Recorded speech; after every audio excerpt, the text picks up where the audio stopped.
भाई साहब ये एक ऐसा आर्टिकल है जो कि कहीं न कहीं हिदायत दे रहा है कि सामने वाले इंसान के साथ में बदतमीज़ी नहीं करनी है, अगर उस इंसान के सामने बंदूक है हाथ में।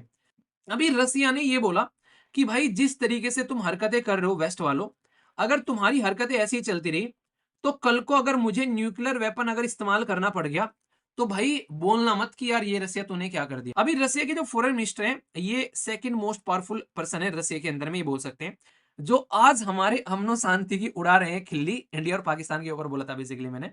तो उसमें डायलॉग था, जो आज हमारे अमनो शांति की उड़ा रहे हैं खिल्ली, उन्हें क्या पता वो बारूद के ढेर पर बैठकर जला रहे हैं तिल्ली। भाई साहब ये एक ऐसा आर्टिकल है जो कि कहीं ना कहीं हिदायत दे रहा है कि सामने वाले इंसान के साथ में बदतमीजी नहीं करनी है, अगर उस इंसान के सामने बंदूक है हाथ में। अगर तुम्हारे हाथ में भी लाठी है और सामने वाले की भी हाथ में लाठी है, तो भाई तुम एक दूसरे का सर फोड़ सकते हो, वो भी एक दूसरे के पास में आकर, दूर से नहीं सर फोड़ सकते। पर लेकिन अगर दोनों के पास में बंदूक है, तो भाई साहब ये सोच लेना सामने वाले कर हाथ लगाने से पहले कि वो तुमको गोली मार सकता है, लगभग 30 से 40 मीटर दूर से भी। तो ये चीजें समझाने वाली है। ऐसा क्यों बोल रहा हूं? अभी रसिया ने ये बोला कि भाई जिस तरीके से तुम हरकतें कर रहे हो वेस्ट वालों, अगर तुम्हारी हरकतें ऐसी ही चलती रही, तो कल को अगर मुझे न्यूक्लियर वेपन अगर इस्तेमाल करना पड़ गया, तो भाई बोलना मत कि यार ये रसिया तूने क्या कर दिया, क्योंकि तुम्हारी बदतमीजी अब मुझसे झेली नहीं जा रही है।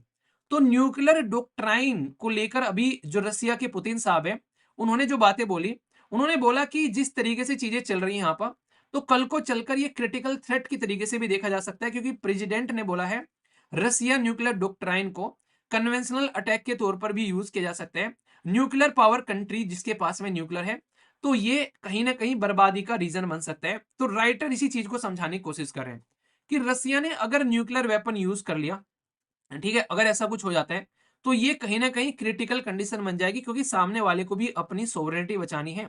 ठीक है, अभी कंडीशन क्या है? अभी रसिया के जो फॉरेन मिनिस्टर हैं, ये सेकंड मोस्ट पावरफुल पर्सन है रसिया के अंदर में, ये बोल सकते हैं, जिनका नाम है सेर्गी लैवरोव। ठीक है, इन्होंने यूएन के अंदर में ये बोला, यूएन के पटल पर, इंटरनेशनल लेवल पर, घर पर बैठकर नहीं, दुनिया के सामने बोली ये बात इन्होंने खुले से। इन्होंने ये बोला कि अगर रसिया को डिफीट करने के लिए जो आप लोग लगे हुए हो, दुनिया भर के लोग, खासकर इन्होंने वेस्टर्न वर्ल्ड को बोला कि आप लोग अगर जिस तरीके से आज के डेट में लगे हुए हो रसिया को डिफीट करने के लिए, तो इन्होंने बोला कि जो वार्निंग दी जा रही है आज की डेट में यहाँ पर, खासकर आप लोग समझ सकते हो कि आप लोग किस इंसान के साथ में ये बदतमीजी काट रहे हो। वो न्यूक्लियर वेपन कंट्री है।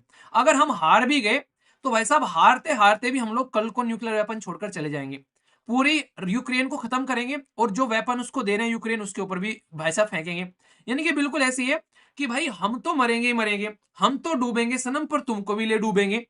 तो यहां पर रसिया और यूक्रेन कॉन्फ्लिक्ट के अंदर में ये जो विक्ट्री प्लान बनाया जा रहा है यूएसए की सपोर्ट से और वेस्टर्न अलाई की सपोर्ट से, भाई ये विक्ट्री प्लान तुमको लग नहीं रहा है कि विक्ट्री प्लान कम और सुसाइडल प्लान ज्यादा है? जो जो तुम हरकतें कर रहे हो, तुम उस इंसान को उकसा रहे हो जिस इंसान के पास में न्यूक्लियर वेपन है, और वो भी दुनिया में सबसे ज्यादा न्यूक्लियर वेपन की कैटेगरी में देखने को मिलेगा। ये रसिया और USA top 2 nuclear weapon country हैं, जिनके पास में दुनिया भर का न्यूक्लियर वेपन है। ये सबको न्यूक्लियर वेपन लड्डू की तरीके से बांट सकते हैं कि ले एक न्यूक्लियर वेपन तू रख ले और एक तू रख ले। इतने न्यूक्लियर वेपन है इनके पास में, एक एक देश को एक एक तो बांट ही देंगे ये भाई साहब। तो उसके साथ में तुम ये जो खेल खेल रहे हो, तो ये खेल अच्छा नहीं लगता। ये खुद यहां पर इनके जो आज की डेट में फॉरेन मिनिस्टर हैं, उन्होंने यूएन के अंदर में जाकर बोल दी कि तुम हराने के चक्कर में इतने पागल हो चुके हो, तुम ये भी भूल चुके हो कि जिसको हराने के पीछे तुम पड़े हुए हो, वो एक न्यूक्लियर वेपन कंट्री है।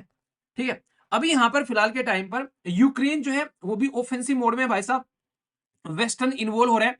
आप लोगों ने एक कहावत सुनी होगी, और ये बड़ी फेमस कहावत है, और इसको गलत तरीके से मत लेना, कि कुत्ता भौंकेगा तभी जब उसके पीछे उसका मालिक खड़ा होगा। अगर मालिक नहीं होगा, तो वो पूंछ जो है अपनी टांगों के बीच में छिपाकर और पास से जल्दी से निकल जाएगा, क्योंकि उसको पता है कि पिट जाएगा वरना यहाँ पर। तो या तो वो इतना ताकतवर कुत्ता है कि भाई साहब वो पिटबुल है, कि भाई उसको तो मरने से डरने लगता है, या फिर अगर वो पिटबुल नहीं है, तो भाई साहब उसके पीछे उसका मालिक खड़ा हुआ है। तो यहां पर अभी फिलहाल के टाइम पर जो यूक्रेन की कंडीशन है यहाँ पर, तो यूएसए जिस तरीके से सपोर्ट कर रहे हैं यहाँ पर, वो ये नहीं समझ रहे कि जिसको आप लोग गुस्सा दिला रहे हो कि वो कैसा देश है। तुम भूटान के साथ में, नेपाल के साथ में नहीं लड़ रहे हो कि तुम गुस्सा दिला रहे हो यहाँ पर। तो ये आप लोगों को चीजें समझनी पड़ेगी। ठीक है, वेस्टर्न का जो सपोर्ट लेकर यहाँ पर अभी फिलहाल के टाइम पर जो जेलेंस्की साहब है यहाँ पर, वो अभी कह रहे हैं कि यूएस से मुझे अप्रूव कर दे कि जो वेपन उसने दे रखे हैं, वो वेपन का मैं डायरेक्टली इस्तेमाल कर सकूं भाई साहब रसिया के ऊपर में। आज की डेट में यूएस से इस पर्टिकुलर लड़ाई के अंदर में 8 बिलियन का भाई वो आज की डेट में व्यापार करके जा चुका है। समझ रहे हैं आप लोग यहाँ पर? तो यूक्रेन को इतना सपोर्ट ये ऑलरेडी कर चुके हैं। तो इसके चक्कर में भाई रसिया कब तक अपने आप को बर्बाद करेगा? एक टाइम पर तो आगे रसिया बोलेगा कि ले भाई आज तू मार तू मुझे, ठीक है? तू मार ले, ठीक है? देखते हैं तू कितना बदतमीजी काटते हैं यहाँ पर। तो न्यूक्लियर वेपन कंट्री के साथ में इस तरीके की मजाक अच्छी नहीं लगती। अगर हमारे देश के बारे में बात करें, लाइक इंडिया कमिटेड है भाई साहब कि हाँ सॉल्यूशन निकालेंगे, डायलॉग के थ्रू यहाँ पर पीस के बारे में बात की जा रही है। और जब इनके न्यूक्लियर पावर प्लांट पे अटैक किया गया था यहाँ पर, उस टाइम पर भी बातें की थी, उस टाइम पर भी सेफ्टी के कंसर्न निकल कर आए थे। अभी इसराइल क्या कर रहा है, आप लोगों को मैंने क्या बताया था, इसराइल और ये काम यूक्रेन भी, ये काम रसिया भी कर सकते हैं। इसराइल ने क्या किया, लेबनान के अंदर में जहां जहां पर भी इनकी मिसाइलें रखी हुई थी, उन मिसाइलों के ऊपर में अपनी मिसाइलें गिरा दी। तो एक तो ब्लास्ट इसराइल की मिसाइल से हो गया और दूसरा ब्लास्ट उनकी मिसाइल उनके घर में ही फाड़ दी। तो भाई उनको निहत्ता भी कर दिया। ये काम अभी इसराइल कर रहा है। मुझे तो ये मजा आ रहा था पढ़ते हुए, मैंने कहा यही चीज हमारी आर्मी कर दे पाकिस्तान के अंदर में, जहां जहां भी मिसाइलें रखी हुई है भाई साहब वहीं पे पटाखे फोड़ दें। तो ये सिचुएशन आप लोग समझ रहे हो यहाँ पर। तो कल को चलकर ये सेम कंडीशन तो रसिया भी कर सकता है भाई साहब। तो ये जो इस तरीके से कंडीशन आप लोग पास्ट में देख सकते हैं, रसिया चाहता तो ये जो पर्टिकुलर न्यूक्लियर पावर प्लांट था इस पे अटैक करता। आज की डेट में हर एक देश के अंदर में न्यूक्लियर पावर प्लांट है।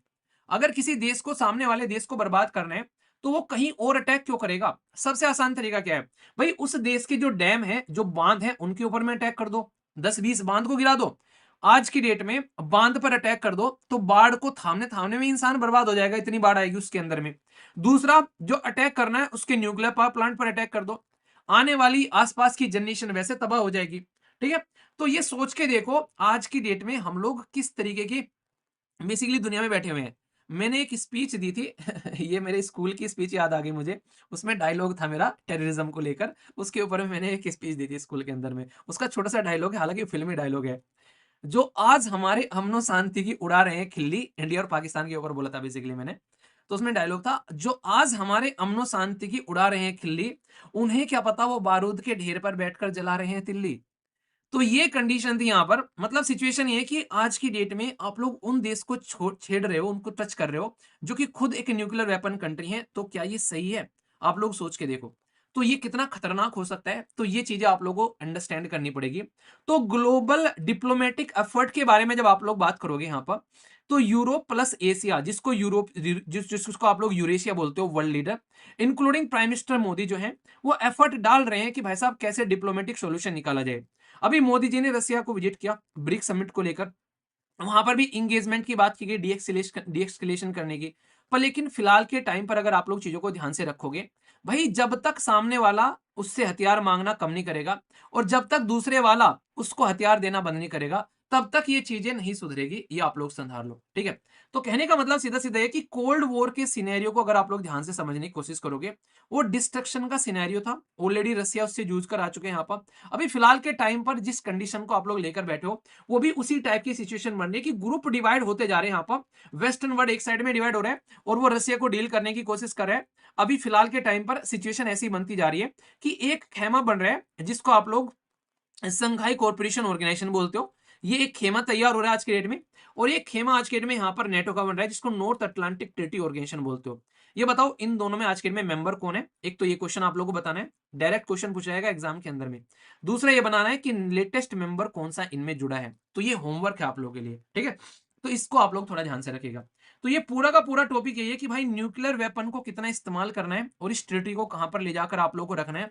क्योंकि उनको तो कम से कम टच मत करो जो कि खुद वेपन लिए बैठे हैं, वरना तुमको ये प्रॉब्लम झेलनी पड़ जाएगी कि तुम संभाल नहीं पाओगे जो वो काम करके जाएंगे, ठीक है। वो शमशान बना देंगे इस दुनिया को जरा सी देर में। तो शमशान घाट बनाना है तो भाई ऑल द बेस्ट। और अगर रियलिटी में सीरियसली हो इन चीजों को सुधारना, तो भाई उसके ऊपर में ज्यादा ध्यान देना, वरना दिक्कतें आप लोगों को झेलते हुए नजर आओगी, ठीक है। तो मैं आशा करता हूं कि आप लोग के माइंड में इसको लेकर क्लैरिटी आई होगी।